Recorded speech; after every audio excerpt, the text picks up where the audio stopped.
Eyes alive! Get ready to talk about colors of white wine and what that means in wine tasting. Welcome back to DiVino Wine School. I'm Annie Shapiro, certified sommelier and the founder of DiVino. Today is day 3, colors of white wine. I made these videos to share my expertise and my experience with you, wherever you are in the world. So let's get started.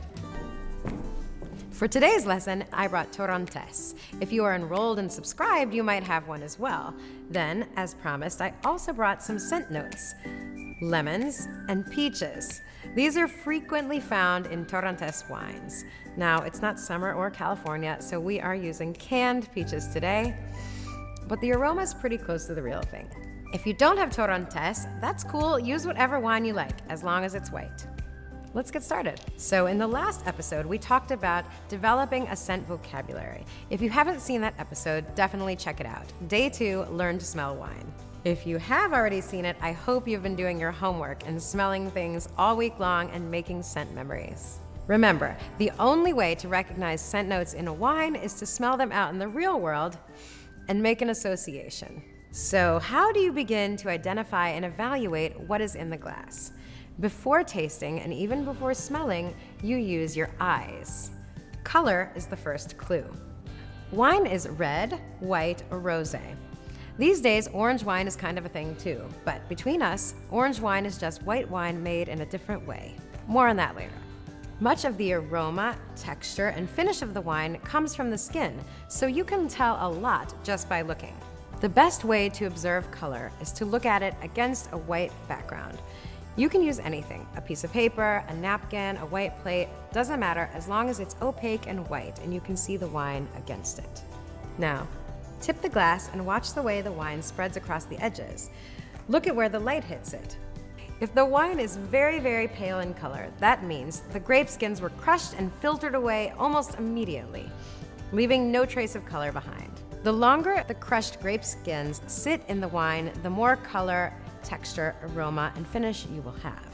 It's rare, but not impossible, to find white wines made with red grapes. For example, champagne can be made exclusively of Pinot Noir.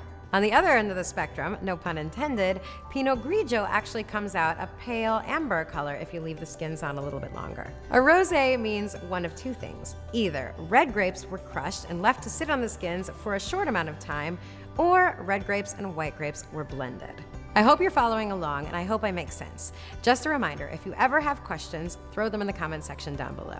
Let's get back to white. You can tell a lot about a wine's age just by looking.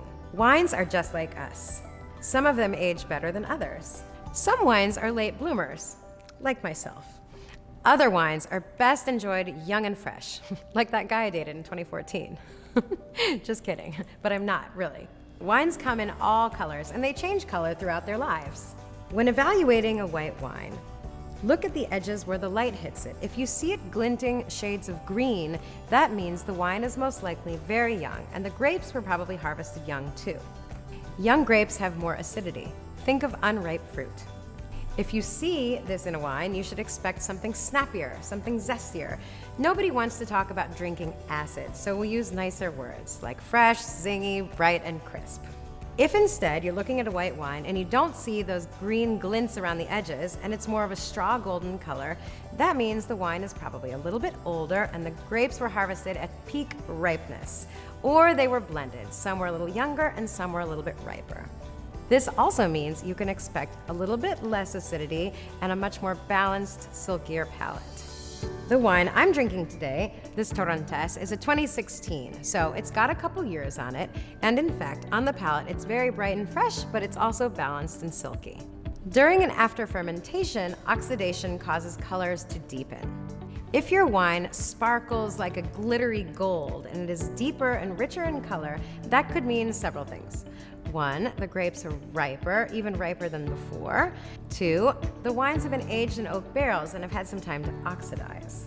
What you should expect from a color like this is a deeply richer, more evolved, and possibly more complex palate. In wines like this, with this deeper color, you can expect a little less zing, but a very silky palate. In fine wines, the elements will be in perfect balance. If when you taste a wine that has that deep golden color and it doesn't have any acidity, it doesn't have any zinginess to it, we would describe it as flat or lifeless, or flabby. In this case, it may have been a lower quality wine, stored badly. In any case, it was better in its youth. So stop saving that $8 Chardonnay for a special occasion. The time was yesterday. Moving along the color spectrum of white wine, if your wine is honey-colored, amber-colored, or a sort of orange shade, that could mean a number of different things. One, it could mean a long period of skin contact. I was talking about orange wines earlier. When you macerate the grapes and leave the skins on, white grapes, they tend to oxidize and give the wine a deeper color. Wines made in this style, an orange wine style, tend to have a lot more acidity from the skins and these very particular earthy aromas. Orange wines can be very interesting and a little bit weird. Let me know in the comments if you've ever tried one.